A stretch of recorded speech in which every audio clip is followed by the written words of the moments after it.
Alrighty, so Charles, we have a predicament, don't we? You know, we have a request.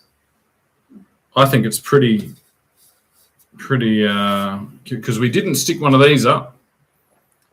You know, the Scots people of the world did not stick one of these up. It was stolen.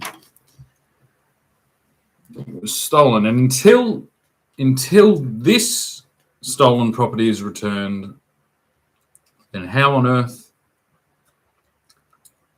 can we ever expect to get anywhere else? And it's the methods that you've used, or not you personally. It's the same as it ends up being me. I know the ridiculousness of all of this, but we need to begin somewhere.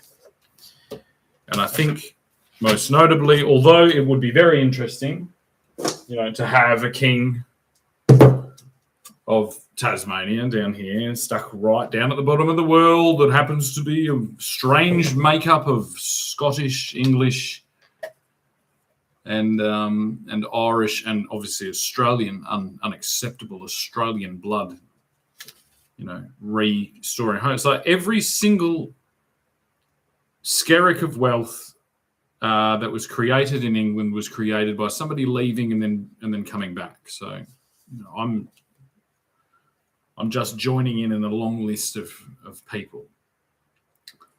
Now I've got the button here. Okay, I've got the button that will destroy Tasmania and New Zealand, right? And that will be your fault. Okay, so it's like I'm just going to hover over the top. It's like, this is the thing. If I were you, if I was acting as you, I would have already pressed it.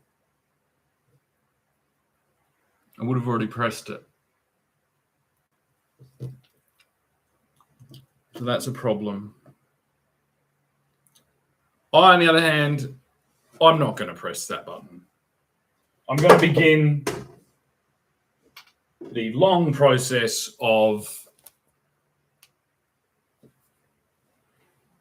scrubbing out all of this inherited nonsense of dissociated, disconnected international warfare by claiming my rightful claim as the king of the Scots.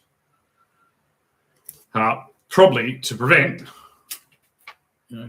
World War III, to prevent mass suicide. I can't rub that out, I don't think. Oh, I can. Look, I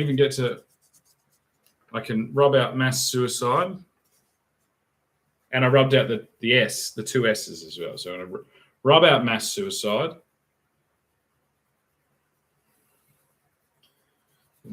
Isn't this a wonderful day? I guess I'll write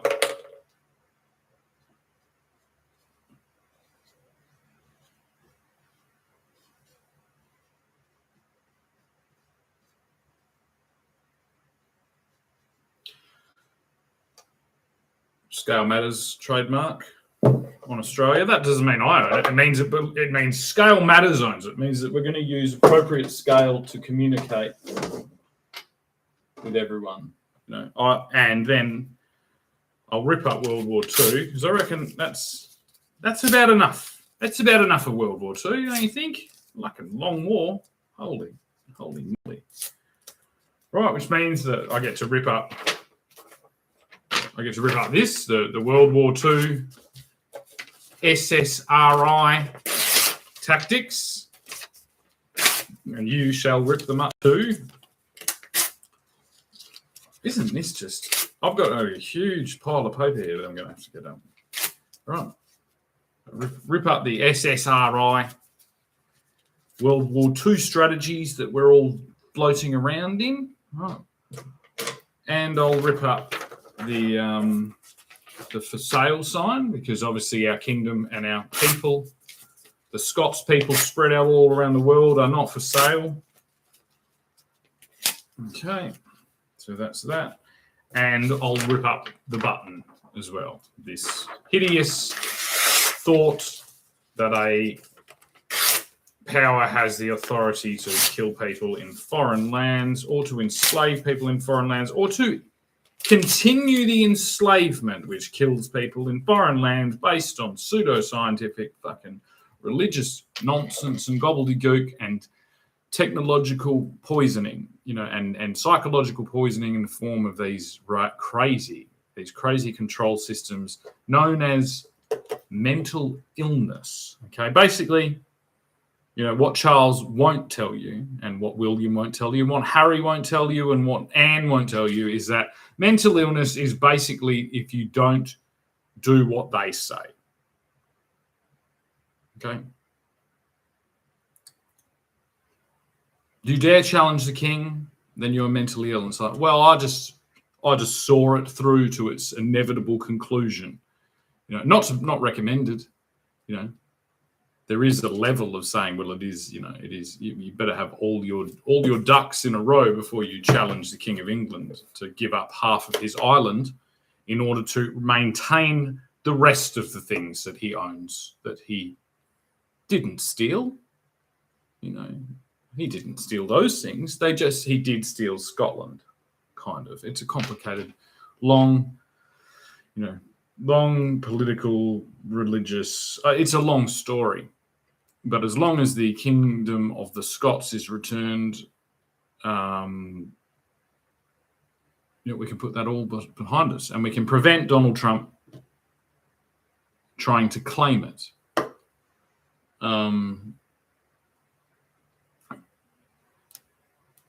Because there's a lot of work. It's not. This is a problem. Trump's doing a wonderful job in Iran. He's pushing back against a theocracy, totalitarian theocracy. But we don't want that in Scotland, obviously. We just need dialogue. We need a conversation, and then that needs to spread out to places like Canada and Australia and New Zealand and the United States eventually. If they ever figure out how to have a conversation with each other instead of the ridiculous Republican strategy in which they take turns being mega cunts. We don't like that. I think this is a moment where everyone, all the kingdoms, the kingdom of the Scots, the King of England and the British Empire and the Canadians and the Australians and the French and everyone just says, oi, learn to talk to each other and stop taking turns being cunts to the world. It just doesn't work. Okay. And I will happily hold my seat in the UK House of Lords as the King of the Scots. Like, it's all starting to make sense now, isn't it? It's like, and I think I've earned it. That's one of the weird things. Is that, like, I was like, I'll just be the King of Tasmania, and thank you for allowing me to hold that, because that's very symbolic. It's up to Tasmania whether they want to, if they want to recognise me as their king after I do this. But it's like, that was like my training wheels, and I'm pretty happy with it. So I think it's time for the big wicket coming in. I've got just a hell of an outswinger, and you're going to miss that, and you're going to nick it. The keeper's going to grab it, and William's going to step into a slightly smaller kingdom, but I'll get out of Wessex. Okay, so they're the two. It's like Wessex. No, I don't want Wessex. I want the Scots. I want to look after the Scots. I want to bring them back from this discriminative system. It's like you just lost track of it. You didn't know that this had been institutionalized and then sold on as franchises, and you've got a lot to you've got a lot to look at. So this is now hurting English people as well. So it's serves us right. How do we even deal with this? So it's like we need two kings on Great Britain to deal with this and to project that authority around the world. So if I can get maybe you could just nod slightly. It's difficult, isn't it? Because I'm in Australia. I'd have to be in Scotland, and then you'd have to nod, and then I'd return the gesture in England. You know, it's give and take. It's give and take. I think. So yeah, like I think that is a good result, and I will await to see your reaction. I guess, you know, you got to bear with me. It's been a while since my family members have been on the throne. You know, it takes a while to get back in the swing of things, if you know what I mean. So I will await to see your reaction.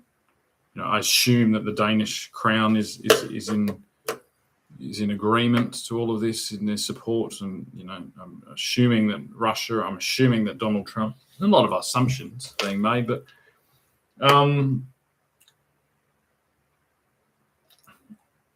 my intention is to get into the archives and start working out things. Some of these things should not be like the other. Some of these things should not be there. And I want to get to the core, and I will be respectful. You know, I'm an Englishman. I have fault in this. My family has fault in this. My ancestors have fault in this, and I'm a victim of this. And I think we all are. It's like, this is the point. It's like we just got to get to work repairing it and taking the landmines, you know,